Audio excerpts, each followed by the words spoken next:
Hey everyone, it's Ben Hardy here, and in today's video I'm going to be going over the 5 things that I hate about the 2022 Chevy Blazer RS. On a side note, if you want to save time and money the next time you purchase a car, I'm going to include a link to my car buying guide in the description down below. I am going to raise the price by a slight amount in the next couple weeks, so if you want to get it at the lower price, get it now.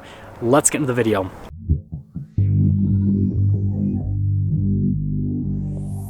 So the first thing has to pertain to, well, the name. Okay, obviously Chevy brought back the Blazer name, and they brought it back with an SUV that's actually a really solid SUV. But it's not a Blazer, right? When you think of Blazer, you think of a hardcore body-on-frame off-road SUV like a Ford Bronco and like a Jeep Wrangler, not a crossover like this. And so, you know, that is a little bit of a disappointment. I think that Chevy should have taken a similar approach to what Ford did with the new Bronco, where they basically released the Bronco at the same time that they released the Ford Bronco Sport. This should be called a Blazer Sport, not a Blazer, and they should release an actual Blazer that, again, is a body-on-frame off-road SUV to pay homage to, right, the Blazer name. I think that that would have been the route to go, and I know a lot of people have hit on this point for a long time, but I thought I'd mention it. And now we have the Trailblazer too, that is a smaller unibody SUV that is just basically a crossover. And so, yeah, I don't know. I think that that should be something that Chevy should consider. Maybe do a Blazer Sport and then a Trailblazer Sport. So the number 2 thing has to pertain to the sound system. Okay, well, this next point I can't exactly show because of copyright infringement with music and all that kind of stuff. Anyways, we got the Bose sound system. As you can see, it is an 8-speaker premium sound system. And you know what? It's actually a solid sound system. I've been listening to tunes all week, and I think it does a good job, but there are other manufacturers offering more premium sound systems for a similar price as what this is, in the same segment, basically. And so, you know, the Bose sound system's great, but I think that there needs to be a more premium offering with more speakers, something in the tune of, like, you know, 14, 15 speakers, and, you know, maybe a little bit of a beefier subwoofer as well. I think that the Blazer would definitely benefit with, again, an upgraded sound system compared to this. Like, this should be the base sound system, in my opinion, and then there should be a sound system that is above this sound system. Hopefully that makes sense. So the number 3 thing has to pertain to the light design. Okay, this one is a pretty interesting complaint, but we got to talk about it nonetheless. So they do a pretty interesting design. This is just for the daytime running lights, right? It looks cool. The headlights are down here, right, in this area. And so when you turn on the headlights and the daytime running lights, like, you know, together it looks pretty good, but I think that they should have just integrated the headlights into the daytime running light area, and then this should be the fog lights. There's a lot of crossovers that are doing this design theme, and I don't know, I'm just not so, I've never really been a fan. I've always thought that it looks kind of funky. Now, this is probably the best iteration that I've seen of this design compared to what other manufacturers do in terms of splitting up the daytime running light and the headlight. But yeah, I'm just going to be really excited when this whole fad is over because, you know, again, the Blazer looks great with it, but still, it would look so much better if it was just all in one place, and then if you just had fog lights at the bottom. I just think that would make so much more sense.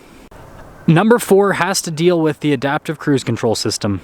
Yay, we get to pop back in and get out of the snow and out of the cold. I am so excited.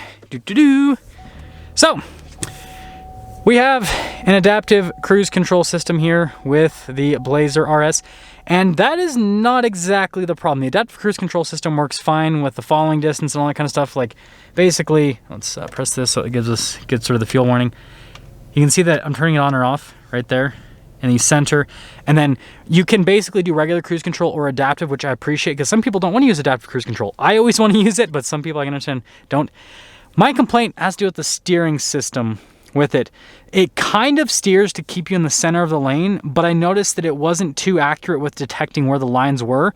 And I understand that some interstates here in Utah don't have perfectly painted lines, but I've driven so many cars on the same interstate and they have no issue. Whereas this, I had several times where it was like kind of yanking me because it was a little bit confused as to whether or not we were in the center of the lane and all that kind of stuff. And it's not really good at like truly centering it.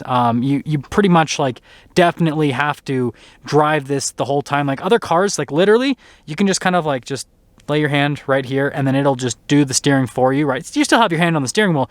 But the point I'm trying to make is like it does enough that you really don't have to take an active role. Whereas this, you're like definitely have to have your hand on the steering wheel, and also get prepared that it'll just kind of randomly tug sometimes, because it just doesn't seem like it has the best detection system for the lines. Now the number 5 thing has to pertain to the seats. Oh boy, here we go. I am finally going to be talking about this one. So we get to open up the doors again. And first off, I love how the seats look. I think these are really, really cool looking seats. As you can see, another benefit, they're black. And you can see this portion would be pretty easy to clean off. The perforated portion, not as easy to clean off, but that's every perforated seat. So what could my complaint be about the seats? They just aren't all that soft. So you guys can see kind of with me pressing, the side bolsters are. And then same thing here with the front seats. They're pretty firm, which, you know, me being a younger person, I'm completely okay with that, and I actually like it. But I have seen enough people complain in the comment section below about these seats, and I just took a 200-mile drive in this car yesterday, and I wasn't uncomfortable, but I wasn't comfortable either. I was just kind of like in the middle, basically, from how I felt with these seats. And so, like, I wouldn't say that they're bad in the sense that, I mean, depending on, you know, your back health and all that kind of stuff, you might feel uncomfortable with these seats, but you guys can see we got this whole little thing, right? We got the lumbar support, so that's a, look, you can actually see it bulge out. It does have lumbar support, which helps out, but these aren't seats that you get in and you're like, oh man, like you just sit in them and you're like, okay, this is a seat. I think that, you know, they could do a little bit more to just make the seat comfort a little bit better. Now let's kind of sum things up for the 5 things that I hate about the 2022 Chevy Blazer RS. And again, like I said, if you want to save time and money the next time you purchase a car, link to my car buying guide in the description down below. Get it before the price goes up. I'll see all of you in that next video.